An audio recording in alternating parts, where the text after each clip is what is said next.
Now recognizes the gentlelady from Michigan. Hi, Mr. Secretary. Thanks for putting up with the outrage and the drama. I would just say, look, you made a mistake. You admitted it. You're taking steps to address it. And you want to know what accountability is? Accountability is having to come and sit in front of people and their outrage and their drama in public about your health issues and the mistakes you've admitted you've made when the entire world is wondering what the hell is going on with the United States of America. So if we want to talk about what's going on in national security and the greatest threat to national security, it's not that the Secretary of Defense screwed up and is cleaning up the mess. The greatest threat to national security is the polarization of the country and the fact that we can't explain to the world who we are and what kind of leadership role we want. So in that context, the whole world is trying to figure out what we're going to do next. Are we going to fund Ukraine to make sure that for the first time since World War II, we don't have an autocratic nation take over a democracy? First time. Are we going to send a signal to the Chinese and the Chinese government that we still want a leadership role in the in the world, and we're willing to back that up with strength, with force, and with action? We have got our soldiers being shot at in the Middle East by the Iranians. We've got a lot going on. And I would hazard a guess that the people who are most stridently dramatic about this issue are the very ones who have said publicly that they don't intend to support protecting Ukraine against Putin. They don't care about what's going on in Taiwan. They don't want that strong role in the world. They want to distract us with this and everything else that they're yelling about, because they are ceding our leadership role in the world. And U.S. leadership is far from perfect, but I would take U.S. leadership over Chinese leadership or Russian leadership any single day. So watch the outrage, and you can correlate that to how much they don't want to talk about their sucking up to their whoever, political masters, and denying the United States of America its leadership role that it has held since World War II. We are also sitting here unable to get a budget done, a budget for the whole government, not just the Pentagon. We're living on these now 1-week extensions, 2-month extensions, going on and on. If we're worried about competing in the 21st century on national security, if we're worried about drone attacks, using a $1,000 drone to hit our forces in places like the Middle East, we need to do things to adapt and fight. By not passing a budget for next year, the Pentagon is unable to do anything new. They're unable to start anything new. They're just holding on week by week, month by month, while we screw up our national security because we can't get our own house in order. This committee has always been a real calm in the storm when it comes to bipartisanship. So I would ask that when we come back together in a month and have a hearing with the Secretary, we focus it on the things that are actually important to national security, instead of denying this man the apology that he's made, the mea culpa that he's made, and get on to the business of the American people. I yield back. Gentlelady's time's expired. I would make the point that the chairman decided to call this hearing, and there is no stronger proponent of Ukraine funding than the chairman. Chair now recognizes the gentlelady from Michigan. Thank you, Mr. Chairman, and thank you for being here today. I just want to clear up a couple things that I think is really important, because we talked a lot about changes to the process. You spoke earlier, you're going to make 8 changes to the process. I think that's part of the problem, is we spend all this time putting together processes, but unless we're willing to follow them, the processes are really irrelevant. So I guess my first question is, you admitted that it wasn't really the process that was the problem, it was you, correct? I did not admit that. Oh, okay, then I misheard, I apologize. So what error did you make, if any? Well, first of all, I said that I didn't inform the president initially of my cancer diagnosis, and that was a mistake. In terms of the hospitalization, January 1st throughout, again, I was the patient. And so my expectation is that the organization informed the right agencies. That, Okay, so maybe I didn't understood it. So as long as you inform somebody other than your boss to let the boss know, that is acceptable.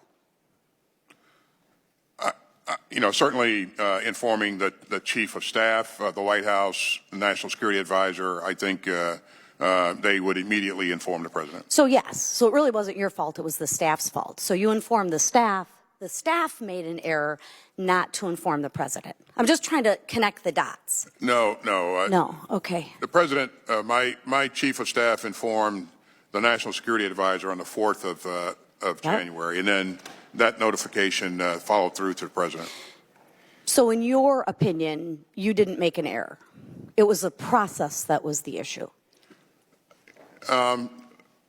We didn't get this right. Again, okay. I'm just trying to find where the blame lays. Critical care at from the 2nd to the 4th. Okay, so it wasn't your fault. It was the staff's fault. Well, I didn't have access to any kind of communications during that time. You didn't have a phone, nothing. No. Okay, that's interesting. Maybe we should reform the processes at the hospital to allow phones in there. But okay. My question is, because it doesn't seem like we're taking a lot of accountability, which I thought I heard at the beginning, so my apologies to the American people for that. When you were a commander, would you accept the same behavior from your subordinates as you did? So let me play it out to this. You had an enlisted man, a soldier, person. They went in for treatment, and they didn't tell you, the commander. They told their, friend. That's cool, right? That's good. We can follow. That's good. You'd accept that. And there'd be no punishment. There'd be no ramifications from that person, correct? Well, I don't know which part you're referring to. I'm making a scenario. Your boss is the president of the United States. No different than an enlisted person. If you're the commander, you're in charge, you're that person, you're the enlisted person's boss. If the enlisted soldier did the exact same thing as you did, you'd accept, well, it's really not the enlisted person's fault. It's really their staff's fault. And really, it's not even their staff's fault, it's really the process fault. No, I think that there would be some level of ramification, consequence, or punishment. I'm seeming to not be able to connect those dots with you. It's just different. Chair now recognizes the gentlelady from New Jersey, Ms. Sherrill. Thank you, Mr. Chairman, and thank you, Mr. Secretary, for appearing today. And I wish you continued health in your speedy recovery. I have spent the last several weeks meeting with allies, partners, and stakeholders related to the current conflicts and struggles around the world. I met with President Zelensky and our European partners to discuss Russia's war of choice in Ukraine. I met with leadership in Egypt, Jordan, and Israel to discuss the Israel-Hamas war. I've also met with the Jewish, Palestinian, and Ukrainian communities in my own district to hear about their concerns. And finally, as a member of the Select Committee on the Chinese Communist Party, I know all too well the challenges our nation faces in competition in the Indo-Pacific region.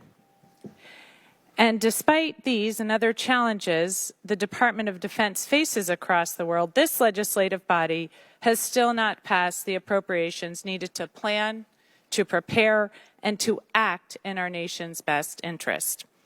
And while the Biden administration has a plan for the National Security Supplemental that was prepared months ago, I remain concerned that there's still no plan from the Speaker and from the GOP majority to pass the desperately needed supplemental. And I share the real frustration and anger you're hearing today from my Democratic colleagues that as we face conflicts across the world, and as we on the House Armed Services Committee hold this hearing, my Republican friends on HASC, who I would expect to be the strongest allies in this fight to get the supplemental on the floor, are not addressing these huge issues. So I'll ask you, Mr. Secretary, as we near yet another potential government shutdown, we've sort of kicked the can down the road now for a couple more weeks and hopefully can figure this out. But as we keep limping along with CR after CR after CR, and as we approach the fiscal year now 2025 appropriation cycle, even though we haven't passed the 24, as you know, we are now getting into hearings for the National Defense Authorization Act for 25. Every member of this committee continues to hear from senior DoD leaders about how damaging CRs are for our national defense. Can you speak in a little more detail about the practical impact that our broken appropriations process has on the implementation of our national defense security strategy? Again, you've heard me say a number of times that you lose both time and money. And if we go for a full year with the CR, that'll be, we'll lose about $25 billion in discretionary funds there. So this is a big deal because we go through a lot of effort to link our budget requests to our strategy. I think we've done a very good job of that, and of course, without a budget, we can't execute the strategy in its fullest, and so that's a concern.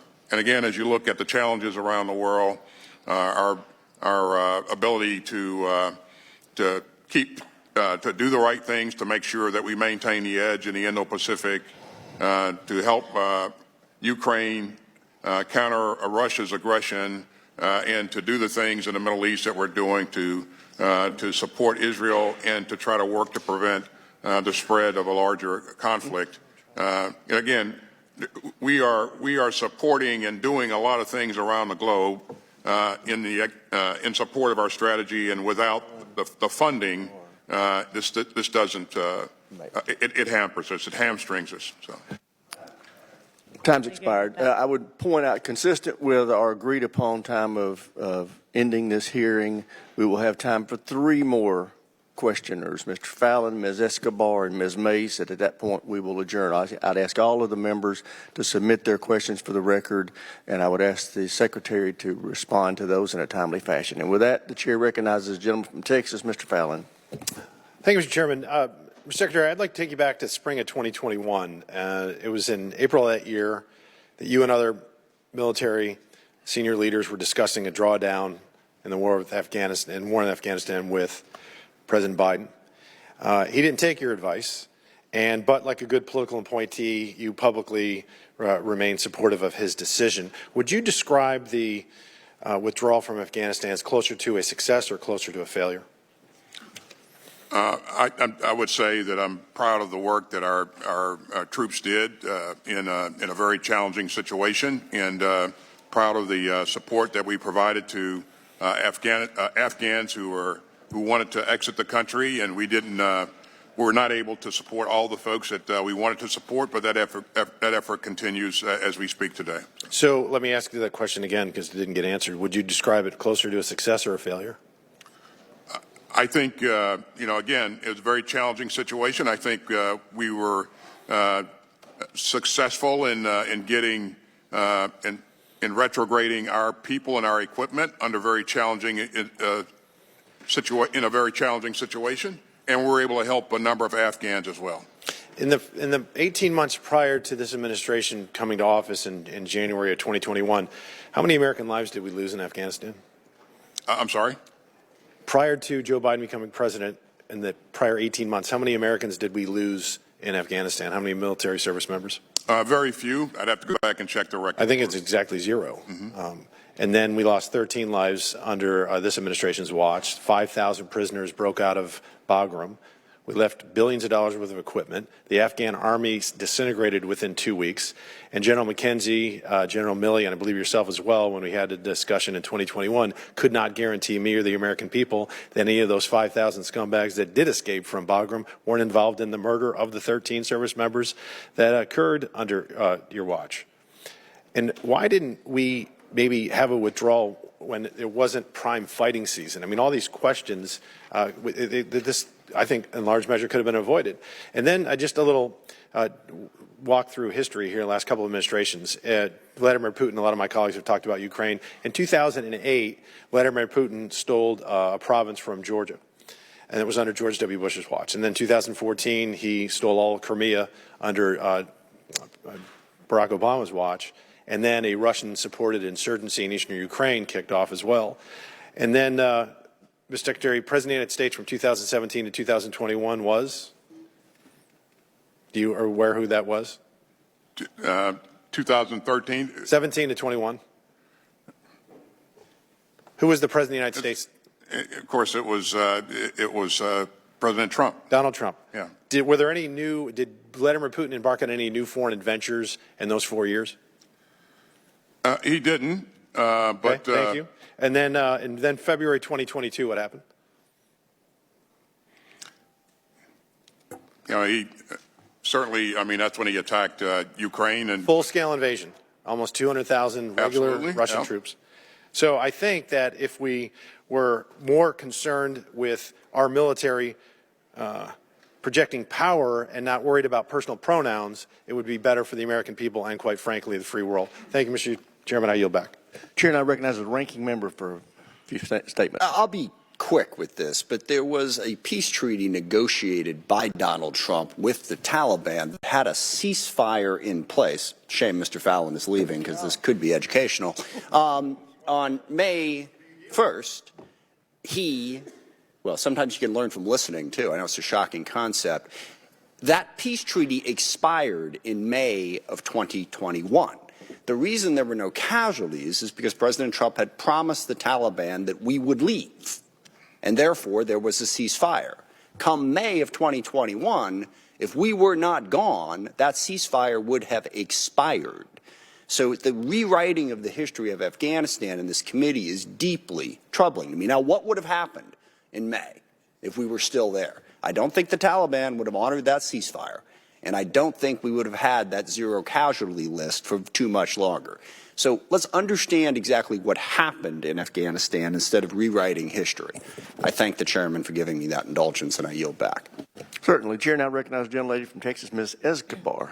Thank you, Mr. Chairman, and thanks to the ranking member also for that very important recent history lesson. Mr. Secretary, good to see you. Thank you for being here today, and please know that we all wish you nothing but the best as you continue on your journey toward absolute maximum best health possible.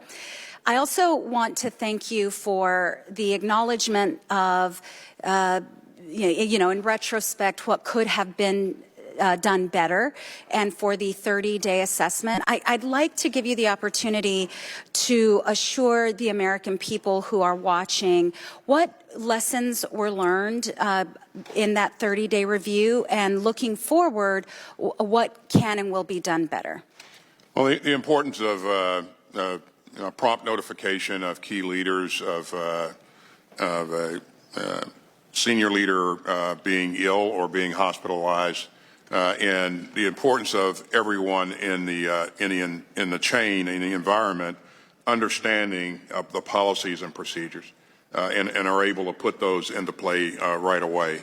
And we put measures in place that ensure that first of all, people are aware of the policies and procedures, and they execute them. We had an opportunity to put this in play on February 11th when I went back to the hospital, and prompt notification was made, transfer of authorities was made promptly, and again, I reassumed my responsibilities on February 13th. So we'd already put things into place by February 11th before the 30-day review came out. And then when the 30-day review made recommendations, 8 recommendations to me, we're going to take those recommendations on. We've already executed 2 of them, and the other 6 we're promptly pursuing. Thank you so much, Mr. Secretary. I think it's always so important for us to exercise judicious oversight and make sure that we learn lessons and do better going forward. And I really appreciate that succinct description of the lessons learned and the assurances to the American people. Like many of my colleagues, I had the incredible privilege of attending and participating in the Munich Security Conference recently, and was in the meeting with President Zelensky as we discussed the situation in Ukraine and the fact that this body has not done its job in ensuring that we vote on and pass the supplemental request by the president. I'd like for you just in this last minute, so that the American people understand why this is so important for us to provide support to Ukraine. 3 years down the line, 5 years down the line, if Ukraine falls to Putin, what is in that future for all of us? Well, thank you, and thank you for your support of the supplemental. If Ukraine falls, again, Putin won't stop there. He will just continue to move forward and attack and take on the sovereign territory of his neighbors. And so, if you're a Baltic state, you're really worried about whether or not you're next, and so they know Putin. They know that what he's capable of, and quite frankly, if Ukraine falls, I really believe that NATO will be in a fight with Russia. Gentlelady's time expired. Chair, now recognize the gentlelady from South Carolina. Thank you, Mr. Chairman, and thank you, Secretary Austin, for being with us today. Cancer is a serious illness, and we wish you the best in your recovery. I've been disappointed today in some of the responses. I do want to ask a question: when did you first receive your diagnosis? It was early December. And then who did you tell? Did you tell your staff when you received the diagnosis? I did not. Again, as I said earlier. Did you tell your staff you received the diagnosis, yes or no? No, I did not. Okay. When did you learn that you needed surgery? Well, as soon as that diagnosis was made, you have. Okay, and then when did you tell your staff you needed surgery? When you found out you needed surgery, did you then inform your staff that you needed surgery? I didn't tell my staff that I needed surgery. When did you schedule the surgery? It was mid-December. Okay, and that was the December 22nd surgery? Yes. When you scheduled the surgery, did you tell your staff you had a surgery scheduled? I did not. When you go under surgery for prostate cancer, do you need to be totally knocked out, right? You can't be awake for the surgery. You have to be totally unconscious right, and incapacitated, right? Yes or no? That's right. Okay, thank you. And then the date of the first surgery was December 22nd. At what point did you tell your staff you were going under the knife, going to be unconscious and incapacitated? Again, Did you tell your staff that you were in the hospital and going to be under the knife? I have admitted that I didn't get this right. I should have notified the president of my my cancer diagnosis and my. So you didn't inform your staff in December when you had the December surgery that you were going to be incapacitated at all? I knew I was going to be incapacitated, and I transferred authorities to the deputy secretary. And then they had this emergency event. Well, that was January 1. That's correct. What time of day did that happen? Late afternoon. And then did you tell your staff late afternoon when it happened what was happening? I didn't. My concern there was getting to the hospital. You did not tell your staff that you were on the way to the hospital? That's right. Okay. When did your staff find out you were at the hospital? I don't know when. You don't know when you told your staff that you were at the hospital? Are you kidding me? Again, as a patient in the hospital undergoing evaluation. Okay, let me just back up. I have a minute and a half. If any American worker did what you did, they would be fired. And they aren't the number 2 in the chain of command of the greatest and most lethal fighting force in the world. And here you are, you're not informing anybody on your staff that this is happening, let alone the President of the United States, let alone the delay to the Joint Chiefs of Staff, let alone the delay to the Deputy Secretary. What happens? Now, I didn't serve, most of my family has served. So can you please tell me in just a few seconds, when a soldier goes AWOL, when they wear the uniform, when they put their lives on the line for our nation, for you, what happens when they go AWOL? What is the punishment? Well, I wouldn't equate my going to the hospital and receiving treatment Being as going AWOL. incapacitated as a secretary here, yes, is going AWOL. So you don't equate disappearing, being incapacitated with being AWOL. I didn't disappear. I was in a military You didn't tell medical your staff. facility You just in Washington, D.C. testified. You didn't tell your staff. Did you not? You just testified. What happens when a soldier goes AWOL? I have 20 seconds. What happens when a soldier goes AWOL? We have to realize that, I have a fairly large. Are they honorably or dishonorably discharged? Are they put into the brig? Are they what happens? Seriously, you're not even answering the questions. I'm not going to rest until someone, we should not rest until someone is held accountable. I am deeply disappointed in your response today. Thank you.